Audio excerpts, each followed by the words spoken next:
Hello guys, welcome back to the new video. তো আজকের এই ভিডিওতে আমি আপনাদের সাথে ডিসকাস করব কেন এই ফ্ল্যাশ লাইটের যে নতুন অ্যানিমেশনটা আছে এইটা আপনাদের ডিভাইসের মধ্যে কাজ করতেছে না iOS 18 আপডেট দেওয়ার পরেও।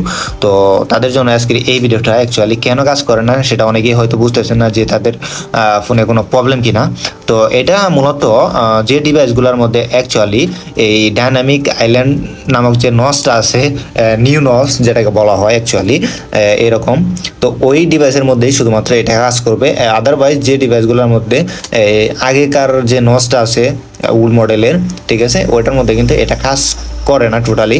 এবং কি আপনার ডিভাইসের মধ্যে যদিও iOS 18 আপডেট দিয়েছেন, কিন্তু এটা কিন্তু শুধুমাত্র আইফোন 14, 15 এবং কি 16এই কাজ করবে। তো আপনার ডিভাইসের মধ্যে কিন্তু এটা কাজ করবে না।